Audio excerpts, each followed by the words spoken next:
캐나 오늘은 새로운 다이캐스트 리뷰 시간. 이 1964년식 뷰잉 리베라 이 다이캐스트를 리뷰해볼까 합니다. 이제 한번 이 다이캐스트에 대해서 한번 간단하게 한번 재미난 일화를 얘기해 드릴게요. 솔직히 이 다이캐스트 같은 경우는 제가 예전에 핫휠 리얼라이더로도 같은 색상으로 리뷰한 적이 있었어요. 예전에 핫휠 리얼라이더 제품으로도 이 같은 연식의 같은 모델인 이 뷰잉 리베라를 리뷰한 적이 있었고, 그리고 또 한 가지 재미난 사실이 같은 컬러로 실제로도 나타나는 점입니다. 실제로 같은 컬러로 이 모델을 실제로 국내에서 목격을 했다는 적이에요. 그래서 상당히 이 차량은 상당히 재미난 일화가 많았는데, 그래서 그중 하나가 이거를 실제로도 봤다라는 점 알아두시면 좋을 것 같습니다. 자, 그래서 이제 이 1964년식 뷰잉 리베라 이 다이캐스트의 디테일은 어떨지 궁금해지니 이제 한번 개봉을 시작해 보겠습니다.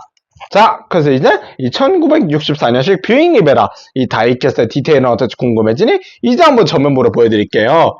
자, 한번 이 1964년식 뷰잉 리베라 모델 한번 전면부를 보시면요, 확실히 이런 클래식한 모델만의 그 디테일을 정말 잘 살려줬어요. 이런 헤드램프 도색 재현이나 이런 크롬 범퍼, 그리고 이런 한쪽에만 있는 사이드 미러 디테일까지 정말 훌륭히 재현해줬습니다. 그때 당시 60년대 당시 그 머슬카만의 각진 디테일을 그대로 잘 전해줬어요. 이런 크롬 범퍼서부터 이런 등화류나 라디에이터 크롬 그릴, 그리고 이런 사이드 미러 디테일까지 훌륭히 전해줬다, 그렇게 말씀드릴 수 있습니다. 그리고 이런 측면부를 보시면요, 확실히 요즘 나온 차량들보다 상당히 길다란 바디가 개인적으로 매력 포인트라 생각해요. 이때 당시 머슬카드만의 그 매력이라면 상당히 요즘 나온 차량에 비해서 상당히 길다라는 점이죠. 실제로 요즘 나온 차량들에 비해서 상당히 길다란 바디가 정말 개인적으로 매력 포인트라 생각해요. 이때 당시 머슬카만의 그 감성이라면 길다란 바디 라인이나 이런 클래식한 도어 캐치, 이런 클래식한 도어 캐치나 이런 클래식한 5 스포크 휠까지 정말로 디테일하게 재현해줬다, 그렇게 말씀드릴 수 있습니다. 그리고 뭐 후면부를 보시면 후면부의 테일램프, 후면부의 테일램프도 역시 도색으로 디테일하게 마감해줬고, 리어 크롬 범퍼 마감도 깔끔하게 해줬다, 그렇게 말씀드릴 수 있습니다. 자, 그리고 이제 이 다이캐스트는 이렇게 도어 열리는 기믹이 있어요.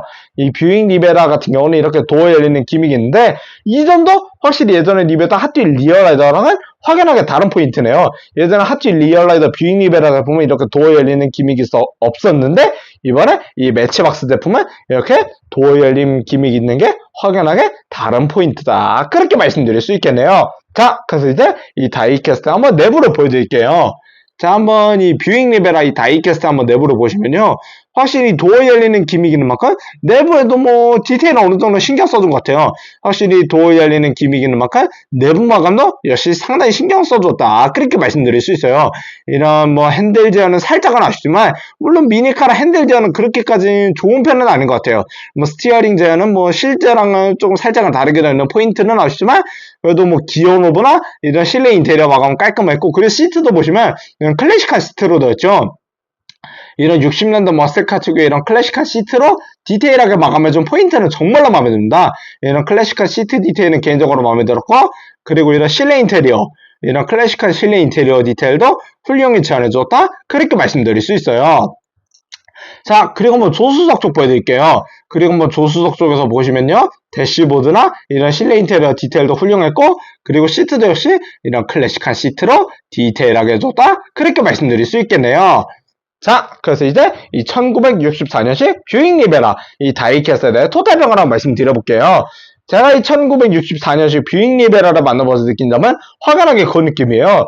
솔직히 저도 이 다이캐스트는 상당히 오랜만에 만나보는 거지만, 그래도 핫휠하고 다른 매력 포인트를 잘 살려준 건 개인적으로 마음에 들어요. 물론 이 매치박스라는 브랜드가 핫휠하고 같은 브랜드라고 생각하시면 돼요. 왜냐? 같은 마텔 그룹 회사거든요. 이 핫휠이나 매치박스 둘 다 같은 마텔 그룹 회사인데, 그렇지만 조금 더 성향이 살짝은 달라요. 왜냐? 핫휠 같은 경우는 좀 약간 튜닝카의 그런 이미지가 강하다면, 이 매치박스는 좀 더 순정틱한 이미지를 조금 더 강조한다, 그렇게 말씀드릴 수 있어요. 왜냐? 그래서 어찌 보면 같은 그룹에 있는 만큼 상당히 비슷한 이미지도 많습니다. 그래서 상당히 겹치는 모델도 상당히 많은데요, 핫휠에서 생산하는 모델을 매치박스에서 생산하는 경우도 상당히 있다라는 점 알아두시면 좋을 것 같아요. 물론 이 모델 또한 마찬가지로 핫휠에서도 원래 먼저 나왔지만, 이번에 매치박스에서도 다른 감성으로 내놓아줬다. 그렇게 말씀드릴 수 있어요. 예전에 하필 리얼라이더랑은 좀 다른 포인트랑 바로 이것.